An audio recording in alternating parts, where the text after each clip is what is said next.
বিসমিল্লাহির রহমানির রহিম। Dear student, সবাইকে শুভেচ্ছা জানিয়ে শুরু করছি একাদশ দ্বাদশ শ্রেণীর অর্থনীতি প্রথম পত্রের দ্বিতীয় অধ্যায় অর্থাৎ ভোক্তা উৎপাদকের আচরণের 13তম লেকচার। আজকে আলোচনা করব আমরা চাহিদা রেখা ডান দিকে নিম্নগামী হয় কেন। চাহিদা রেখা ডান দিকে নিম্নগামী হওয়ার চারটি কারণ মূলত রয়েছে। তো সেই চারটি কারণ এক এক করে আমরা আলোচনা করব। প্রথমটি হচ্ছে কি আয় প্রভাব। আয় প্রভাব কি? আয় প্রভাব হচ্ছে ভোক্তার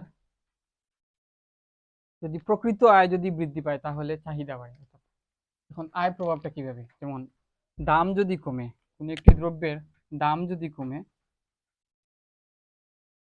যদি কমে তাহলে প্রকৃত আয় বৃদ্ধি পায়। প্রকৃত আয় বাড়ে। দাম কমলে, দ্রব্যের দাম কমলে প্রকৃত আয় বৃদ্ধি পায়, ফলে চাহিদাটা বৃদ্ধি পায়। ফলে চাহিদা কি হয়? চাহিদাটা বৃদ্ধি পায়। এখন এই প্রকৃত আয়টা আসলে কি? আমরা তো দেখি সাধারণত যে দাম কমলে চাহিদাটা বাড়ে, বা দাম এবং চাহিদার এই যে বিপরীতমুখী সম্পর্ক, এটি কমলে এটি বাড়ে। এইটার পেছনে মাঝখানে একটি কারণ থাকে আয় প্রভাবের ক্ষেত্রে, যে প্রকৃত আয় বৃদ্ধি, প্রকৃত আয়টা বাড়ে, প্রকৃত আয় বাড়ে। এখন প্রকৃত আয় আসলে কি? আয় হচ্ছে দুই ধরনের, যে প্রকৃত আয় এবং আর্থিক আয়। আর্থিক আয়টা হচ্ছে যেমন একজন শ্রমিকের দৈনিক মজুরি হচ্ছে কত? 100 টাকা। তো তার আয় এখন বৃদ্ধি পেয়ে হয়ে গেল কত? 150 টাকা। এখন থেকে সে 150 টাকা পায়। তাহলে এই যে 100 টাকা থেকে 150 টাকা আয় বৃদ্ধি পেল, 50 টাকা যে আয় বৃদ্ধি পেল, এটা হচ্ছে কি? আর্থিক আয় বৃদ্ধি। আর প্রকৃত আয় বৃদ্ধি হচ্ছে, প্রকৃত আয়টা হচ্ছে যেমন 100 টাকা সে, আমি ধরে নিলাম সে 100 টাকা দৈনিক মজুরি পায় একজন লেবার। তার দৈনিক মজুরি হচ্ছে যদি 100 টাকা যদি হয়, একজন লেবারের দৈনিক মজুরি হচ্ছে কত? 100 টাকা। সে প্রতিদিন 100 টাকা দিয়ে বাড়ি ফেরার সময় কি করে? চাল নিয়ে যায়। তো ধরো চাল হচ্ছে 1 কেজি চালের দাম হচ্ছে 25 টাকা। 1 কেজি, 1 কেজি চাল 25 টাকা। 1 কেজি চাল হচ্ছে কত? 25 টাকা। তাহলে সে দৈনিক 1 কেজি চাল কিনে নিয়ে 100 টাকা মজুরি পায়, এবং সেই 100 টাকা দিয়ে সে প্রতিদিন 4 কেজি চাল কিনে নিয়ে যায়। 4 কেজি চাল কি কিনে নিয়ে যায়? ওটা তার পকেটে আর কোনো টাকা নাই। সে 100 টাকা ইনকাম করে 100 টাকা দিয়ে সে 4 কেজি চাল কিনে নিয়ে যায়, তার পকেটে আর কোনো টাকা থাকে না। এখন এই যে শ্রমিকের আয়টা মনে করে 100 টাকা স্থির অবস্থায় আছে, এটা স্থির অবস্থায় আছে। কোনো কারণে পরের দিন মনে করো চালের দাম 25 টাকা থেকে কমে 20 টাকা হয়ে গেল। এখন চালের দাম হয়ে গেল কত? 20 টাকা। এখন চালের দাম হয়ে গেল কত? 20 টাকা হয়ে গেল। চালের দাম যখন 20 টাকা হয়ে যায়, এখন যদি ওই শ্রমিক চাল কিনে তাহলে তার 80 টাকা খরচ করতে হবে। আমি যদি এইভাবে লিখি, ইংলিশে লিখি, 80 টাকা খরচ করতে হবে। 80 টাকা যাবে। এখন সে 4 কেজি চাল কিনতে 80 টাকা ব্যয় করবে, এবং দিন শেষে কি বিক্রেতা তাকে কি করবে? 20 টাকা ফেরত দিয়ে, সে যখন 100 টাকা দেবে তখন বিক্রেতা কি 4 কেজি চালের বাবদ 80 টাকা রেখে 20 টাকা তাকে কি করবে? ফেরত দেবে। এই 20 টাকা কি হবে? ওই যে শ্রমিক বা বিক্রেতার পকেটে আসবে। আগের দিন কি আসছিল? আসে নাই, কিন্তু ওই দিন কি 20 টাকা হওয়ার কারণে কি 4 কেজি চাল ঠিকই কিনছে, কিন্তু এখন তার পকেটে কি আছে? 20 টাকা আছে। এখন সে কি ফিল করবে? এখন সে ফিল করবে না যে আমার আয়টা বৃদ্ধি পাইছে। এই যে আয়টা বৃদ্ধি পাওয়া ফিল করা বা মনে মনে খুশি হয়, এটাই হচ্ছে কি? প্রকৃত আয় বৃদ্ধি পাওয়া। আর্থিকভাবে শ্রমিকের মজুরিটা বৃদ্ধি পায়নি, কিন্তু দ্রব্যের দাম কমার ফলে যে সমপরিমাণ দ্রব্য ক্রয় করার পরও তার পকেটে কিছু টাকা বাকি আছে, এটাই হচ্ছে কি? প্রকৃত আয় বৃদ্ধি হওয়া। এখন সে যদি চায়, এখন যেহেতু উম, চালের দাম 5 টাকা করে হ্রাস পাইছে, 25 টাকা থেকে 20 টাকা আসছে, এখন সে 100 টাকা দিয়ে কি করবে? 5 কেজি চাল কিনতে পারবে। এখন সে কি করবে? 5 কেজি চাল কিনতে পারবে। এই যে 5 কেজি চাল কিনলো, দাম কমার কারণে কি হয়েছে? প্রকৃত আয়টা তার বাড়ছে। প্রকৃত আয় বাড়ার ফলে কি করছে? আগে চাল 4 কেজি কিনতে, এখন 5 কেজি কিনছে। তাহলে ওই যে চাহিদা বাড়ছে না, দাম কমার ফলে চাহিদা বাড়ছে না। তাহলে প্রকৃত আয় কি আর আর্থিক আয় কি, এই জিনিসটা আমরা বুঝতে পারলাম। প্রকৃত দাম কমলে প্রকৃত আয় বাড়ে, আর প্রকৃত আয় বাড়লে চাহিদা বাড়ে। আবার বিপরীতভাবে বলতে পারি, দাম যদি বাড়লে প্রকৃত আয়টা কমবে। দাম বাড়লে, যদি দাম বেড়ে থাকে, বিপরীতভাবে যদি বলি, দাম বাড়লে প্রকৃত আয় হ্রাস পাবে, ফলে চাহিদাও হ্রাস পাবে। তাহলে আয় প্রভাবটা কিভাবে কাজ করে, এই বিষয়টা আমরা বুঝতে পারলাম। আয় প্রভাবটা এইভাবেই কাজ করে। এখন 2 নম্বরটা আমরা দেখবো যে বিকল্প প্রভাব। 2 নম্বরটা হচ্ছে কি বিকল্প প্রভাব। বিকল্প প্রভাব হচ্ছে এই যে দাম, এখানে যে আয় প্রভাব, আয় প্রকৃত আয় বৃদ্ধির ফলে চাহিদা রেখা, চাহিদা বাড়ে, অর্থাৎ একটা বাড়লে আরেকটা কমে, আরেকটা কমলে আরেকটা বাড়ে। এর কারণে কি চাহিদা রেখা ডান দিকে একটা এবং আরেকটার সাথে কি বিপরীতমুখী সম্পর্ক, এই জন্য রেখাটা ডান দিকে নিম্নগামী হয়েছে। এখন দ্বিতীয় নাম্বারটা হচ্ছে বিকল্প প্রভাব। বিকল্প বা বিকল্প বা পরিবর্তক প্রভাব। পরিবর্তক প্রভাব, বিকল্প বা পরিবর্তক প্রভাব। তো বিকল্প বা পরিবর্তক প্রভাব হচ্ছে, বিকল্প আর পরিবর্তকের সবচাইতে সহজ এবং সুন্দরতম উদাহরণ হচ্ছে চিনি এবং গুড় দিয়ে সহজে বিকল্প প্রভাবটা উদাহরণ দেওয়া যায়। যেমন চিনি এবং গুড়, এই দুইটা পণ্য হচ্ছে একটি আরেকটির কি বিকল্প, এই দুইটা পণ্য একটি আরেকটির বিকল্প। এখন মনে করো চিনির দাম হচ্ছে কত, 50 টাকা। চিনির দাম কেজি প্রতি হচ্ছে 50 টাকা, 50 টাকা কেজি। চিনি হচ্ছে 50 টাকা কেজি। এবং গুড়ের কেজি হচ্ছে কত, ধরলাম আমি 40 টাকা কেজি গুড়ের, এই 40 টাকা কেজি। গুড়ের কেজি হচ্ছে কত, 40 টাকা কেজি। এখন কোনো ক্রমে যদি চিনির দাম কমে মনে করো 40 টাকাতে চলে আসলো, এখন দাম কমে, দাম কমে চলে আসলো কত, চিনির দাম কমে চলে আসলো কত, 40 টাকায় প্রতি কেজি। এখন 40 টাকা কমে আসলো। এখন কি হবে, গুড়ের চাহিদা, গুড়ের দাম কিন্তু 40 টাকাতে স্থির আছে, এমন অবস্থায় চিনির চাহিদাটা কমে যাবে, চিনির চাহিদা কমে যাবে। কারণ কমার কারণ হচ্ছে কি, যে চিনির দাম 50 টাকা থেকে 40 টাকায় কমে আসার ফলে গুড়ের দাম 40 টাকা স্থির থাকা অবস্থায় মনে হবে গুড়ের আপেক্ষিক দাম বেশি, তুলনামূলক দামটা বেশি হবে, গুড়ের তুলনামূলক দামটা বেশি হবে। তখন মনে হবে কি, যে আগে এই যে 40 টাকা দিয়ে আমি আগে গুড় পেতাম, এখন 40 টাকা দিয়ে চিনি পাচ্ছি। সেই যেই চিনি আগে 50 টাকা দিয়ে পেতাম, এখন 40 টাকায় পাচ্ছি। তাহলে গুড় 40 টাকায় স্থির আছে। তুলনা করলে এই যে 40 আর 50-এর সাথে যখন আমি তুলনা করব, চিনির দাম 40 আর 50-এর সাথে যখন আমি তুলনা করব, তখন দেখবো কি যে আমার গুড়ের চাইতে চিনির দামটাই বেশি কম, চিনির দামটাই সস্তা, চিনিটাই সস্তা। তাহলে আমি গুড়ের চাহিদা কমিয়ে দিয়ে চিনির চাহিদার দিকে মনোনিবেশ করবো। যখন চিনির চাহিদাটা, চিনি ক্রয় বেশি করবো, তখন গুড়ের চাহিদা এমনিতেই কমে যাবে। এটাই হচ্ছে কি বিকল্প প্রভাব। বাস্তবে কিন্তু এখানে গুড়ের দাম কমে নাই, গুড়ের একুরেট দাম বা প্রকৃত দাম যেটা, গুড়ের যেই দাম, বাজার দাম, সেটা স্থির আছে। কিন্তু গুড়ের আপেক্ষিক দাম যেটা, তুলনামূলক দাম, আপেক্ষিক দাম বলতে হচ্ছে তুলনামূলক দাম, এটার সাথে যখন এই 40 আর 50-এর সাথে যখন 40-এর তুলনা করা হবে, তখন 50-এর সাথে 40-এর তুলনা করলে কম মনে হবে 40, কিন্তু 40-এর সাথে যখন 40 তুলনা করা হবে, তখন মনে হবে এটা বেশি দাম। তাই এই যে গুড়ের আপেক্ষিক দাম বৃদ্ধি পাওয়ার ফলে কি হয়, চিনির চাহিদা বাড়ে। এটা অর্থাৎ যে বিকল্প দ্রব্যের একটির দামে বিকল্প একটি আর একটি এই যে পরিবর্তক বা বিকল্প দ্রব্যের একটির দামের প্রভাব আরেকটি পণ্যের উপর কি গিয়ে পড়ে। এই যে একটির দাম কমার ফলে আরেকটি পণ্যের চাহিদা কমে, এটাকেই বলা হয় কি বিকল্প প্রভাব বা পরিবর্তক প্রভাব। এটার দাম কমার ফলে চাহিদা বাড়ে এবং অন্যটির কি হয়, চাহিদা কমে, এটাকে বলা হয় কি পরিবর্তক প্রভাব বা বিকল্প প্রভাব। পরিবর্তক প্রভাব এবং বিকল্প প্রভাব কি, আশা করি বুঝতে পারলাম। এরপরেরটা হচ্ছে পরিবর্তক প্রভাব, বিকল্প প্রভাব এবং ক্রমহ্রাসমান প্রান্তিক উপযোগ বিধির কারণে চাহিদা রেখা ডান দিকে নিম্নগামী হয়। তো ক্রমহ্রাসমান প্রান্তিক উপযোগ বিধি এই জিনিসটা কি, ক্রমহ্রাসমান প্রান্তিক উপযোগ বিধি বুঝতে হলে এটা 3 নাম্বার হচ্ছে, এটা উপযোগ সংক্রান্ত লেকচার যদি কেউ দেখে থাকো তাহলে এই বিষয়টা বুঝতে পারো। 3 নাম্বার হচ্ছে ক্রমহ্রাসমান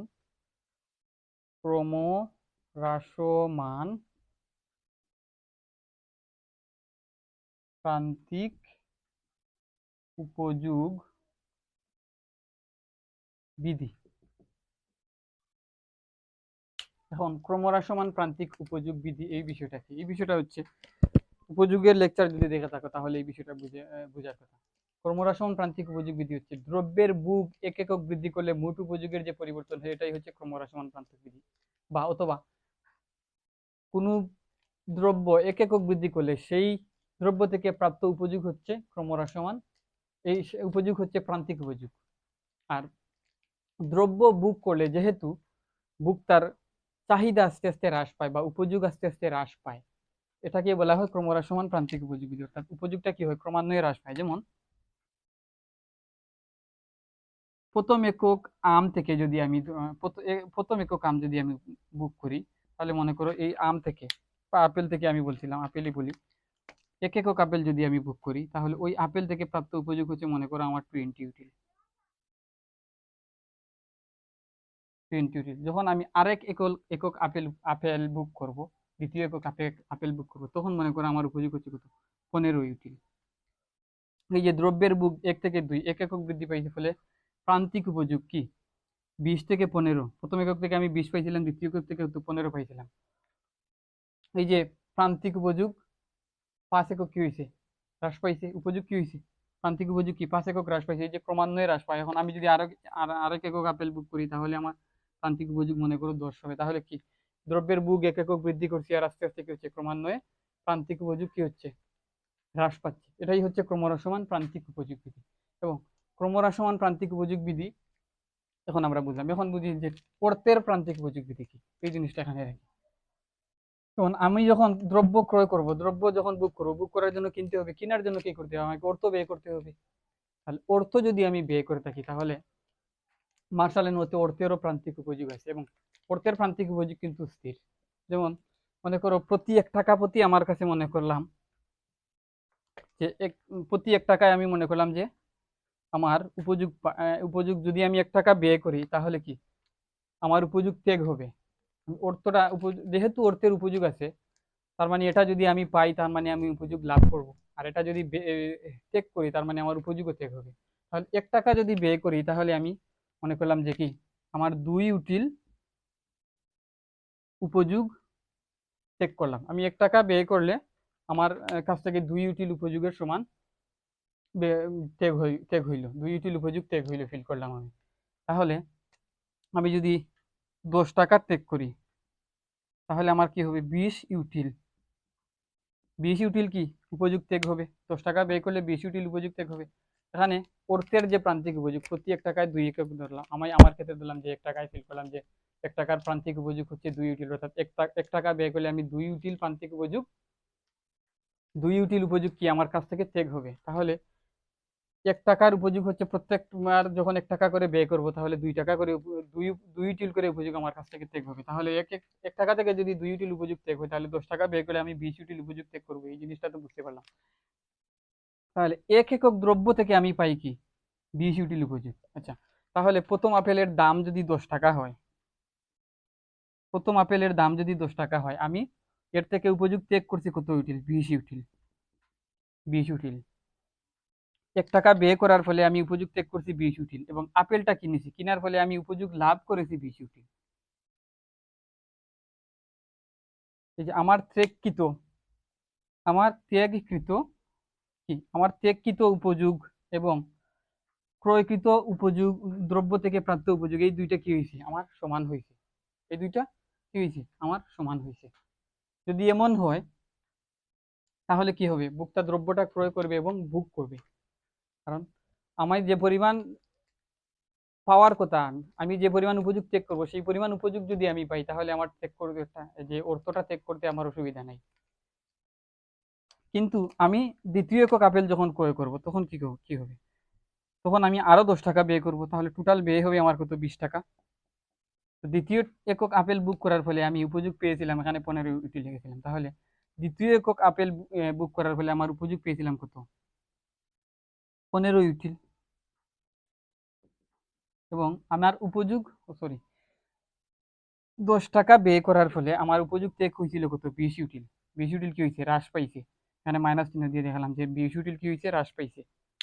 20 ইউটিল আমি 10 টাকা যখন ত্যাগ করছি, এখানে মাইনাস চিহ্ন দিয়ে দিলাম, 10 টাকা যখন ত্যাগ করছি, আমার 20 ইউটিল উপযোগ হ্রাস পাইছে। আর আমি 20 ইউটিল উপযোগ পাইছি। তাহলে কি হয়েছে, আপেল থেকে 20 ইউটিল উপযোগ পাচ্ছি, এখানে লিখে দিলাম আপেল। আবার যখন আমি দ্বিতীয় দ্রব্য ক্রয় করার জন্য আরো 10 টাকা দিলাম, তার মানে আরো 10 টাকা 20 ইউটিল উপযোগ আমার কাছ থেকে হ্রাস পাইছে। কিন্তু আমি উপযোগ পাইছি কত ইউটিল, 15 ইউটিল লিখে দিলাম। তাহলে এই যে 20 টাকা ব্যয় করার ফলে 20 টাকা ব্যয় করার ফলে আমার মোট উপযোগ হ্রাস পাইছে কত ইউটিল, 40 ইউটিল। এবং এই 20 টাকা থেকে 40 ইউটিল উপযোগ কি হয়েছে আমার, হ্রাস পাইছে। 40 ইউটিল উপযোগ আমার হ্রাস পাইছে। কিন্তু দুইটা আপেল কিনে বুক করছি, বুক করার ফলে কি হয়েছে, 20 ইউটিল আর 15 ইউটিল, 35 ইউটিল উপযোগ আমি কি করছি, 35 ইউটিল উপযোগ আমি পেয়েছি।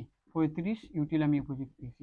তাহলে আমার 20 টাকা ব্যয় করার ফলে উপযোগ হয়েছে কত, 20 টাকা ব্যয় করার ফলে উপযোগ ত্যাগ হয়েছে আমার কাছ থেকে। আমি ত্যাগ করেছি 40 ইউটিল এবং আপেল থেকে উপযোগ লাভ করেছি 35 ইউটিল। তার মানে 5 ইউটিল ঘাটতি উপযোগ থাকলো আমার কাছে, 5 ইউটিল উপযোগ আমি কম পেয়েছি। 5 ইউটিল আমার উপযোগ কি কি হয়েছে, কম হয়েছে। সেক্ষেত্রে বুকটা কি করবে, এই যে তার প্রথম একক থেকে প্রাপ্ত উপযোগ আর প্রথম একক ক্রয়ের যে ত্যাগকৃত উপযোগ, এই দুইটা যেহেতু সমান, সেক্ষেত্রে সে প্রথম একক আপেল ক্রয় করবে। কিন্তু দ্বিতীয় একক আপেল কেনার ক্ষেত্রে সে দেখবে যে না, আমি তো দ্বিতীয় একক আপেল কিনলে 20 ইউটিল উপযোগ ত্যাগ হয় এবং 15 ইউটিল উপযোগ পাই, এক্ষেত্রে আমার 5 ইউটিল উপযোগ লস হচ্ছে। তাহলে সেক্ষেত্রে কি করবে, সে দ্বিতীয় একক আপেল আর ক্রয় করবে না। এই যে এই ক্ষেত্রে বুকটার কি হলো, চাহিদাটা হ্রাস পাইলো। এই ক্ষেত্রে এটা কি, এই যে এটা এটা হচ্ছে কি ক্রমহ্রাসমান প্রান্তিক উপযোগ বিধি। তাহলে ক্রমহ্রাসমান প্রান্তিক উপযোগ বিধিটা কি, ওই চাহিদার উপরে প্রভাব ফেললো। আবার পক্ষান্তরে এমন যদি হইতো যে 20 ইউটিল উপযোগ লাভ পাইছে, কোনো ক্রমে মনে করো দ্রব্য থেকে উপযোগ পাইছে 30 ইউটিল, 30 ইউটিল উপযোগ পাইছে, সেই ক্ষেত্রে তো ভোক্তা দ্রব্যটা ভালো করেই ক্রয় করবে। তখন কি হবে, যে মোট উপযোগ দাম দাম থেকে দাম থেকে প্রাপ্ত উপযোগটা বা ত্যাগকৃত প্রান্তিক উপযোগ থেকে, অর্থের প্রান্তিক উপযোগ থেকে কি মার্জিনাল ইউটিলিটি বা প্রান্তিক উপযোগটা কি হবে, অর্থের প্রান্তিক উপযোগ থেকে দ্রব্যের প্রান্তিক উপযোগটা বেশি হবে। সেক্ষেত্রে দ্রব্যটা ক্রয় করবে।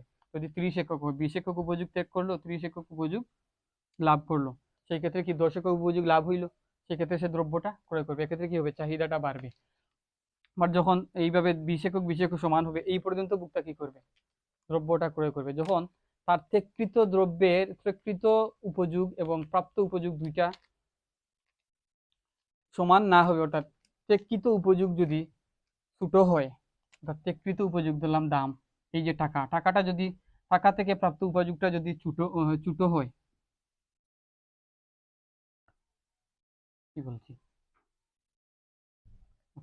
টাকা থেকে প্রাপ্ত উপযোগটা যদি বেশি হয় এবং প্রাপ্ত উপযোগ দ্রব্য থেকে প্রাপ্ত উপযোগটা যদি ছোট হয়, টাকা থেকে প্রাপ্ত উপযোগ অর্থের যে প্রান্তিক উপযোগ, মার্জিনাল ইউটিলিটি অফ মানি এইভাবে লেখা হয়, এম ইউ এম।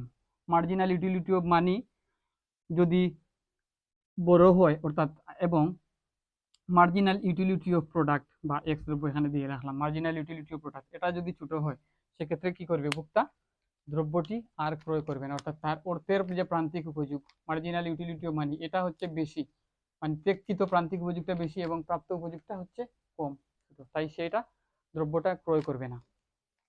তো এই যে ক্রমহ্রাসমান প্রান্তিক যে উপযোগ বিধি, এই বিধির কারণে কি হচ্ছে, দ্রব্যের চাহিদা নির্ধারিত হচ্ছে। ভোক্তার চাহিদা যদি যে ভোক্তার প্রাপ্ত উপযোগটা যখন যত বেশি হবে, তখন কি করবে, দ্রব্যটা ক্রয় করতে চাইবে। আর প্রাপ্ত উপযোগটা যদি কম হয়, তার অর্থের প্রান্তিক উপযোগ থেকে যদি কম হয়, তাহলে সেই দ্রব্যটা সে কি করবে, ক্রয় করতে চাইবে না। এটিও কি করলো, চাহিদার উপর প্রভাব ফেললো। ক্রমহ্রাসমান প্রান্তিক উপযোগ যে বিধিটা, এটাও কি চাহিদার উপর প্রভাব ফেললো। তাহলে ক্রমহ্রাসমান প্রান্তিক উপযোগ বিধির যে ব্যাখ্যাটা মোটামুটি আমরা বুঝতে পারলাম। এখন চতুর্থ হচ্ছে ক্রেতার সংখ্যা।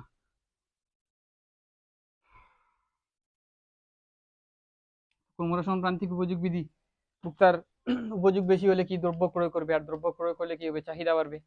আর দ্রব্য যদি উপযোগ কম হবে, দ্রব্য ক্রয় করবে না, চাহিদা কমবে। এখন 4 নাম্বারটা হচ্ছে কি ক্রেতার সংখ্যা। আমি তো এটা মুছে দিইনি। 4 নাম্বার হচ্ছে ক্রেতার সংখ্যা।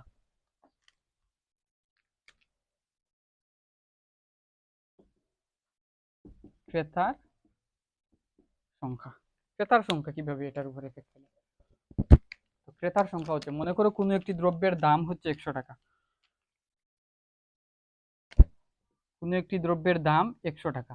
তো দ্রব্যের দাম যখন 100 টাকা, তখন মনে করো দ্রব্যের ক্রেতা হচ্ছে 20,000 ক্রেতা।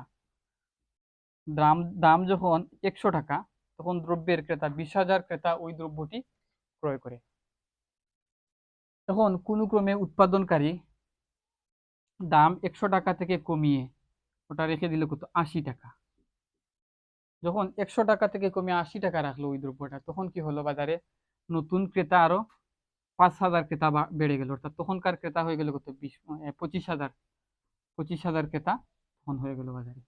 এই যে দাম কমার ফলে কি হয়েছে, ক্রেতার সংখ্যা বাড়ছে, ক্রেতার সংখ্যা বাড়ছে।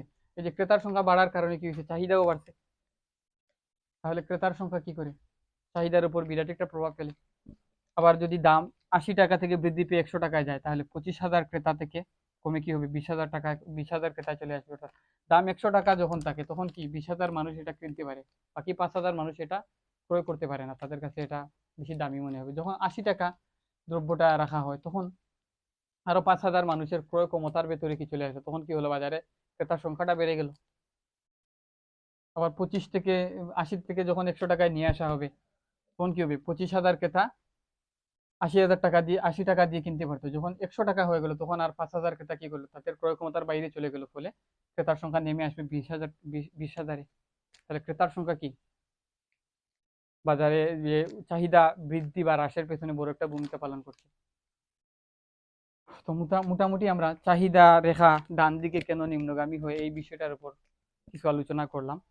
তো পরবর্তীতে আর একটি মাত্র লেকচার দেব, মোটামুটি যে চাহিদা রেখার ব্যতিক্রম, চাহিদা রেখা ডান দিকে না হয়, অনেক সময় চাহিদা রেখা উপর দিকেও যেতে পারে, এটা কেন হয়, উপর দিকে যাওয়ার কারণ, ডান দিকে নিম্নগামী না হয় ডান দিকে ঊর্ধ্বগামী হয়, এই বিষয়টা নিয়ে, ব্যতিক্রম বিষয়টা নিয়ে আলোচনা করলে যে চাহিদার বিষয়ে সম্পূর্ণ আলোচনাটা মোটামুটি শেষ হয়ে যাবে ইন্টারমিডিয়েট লেভেলে।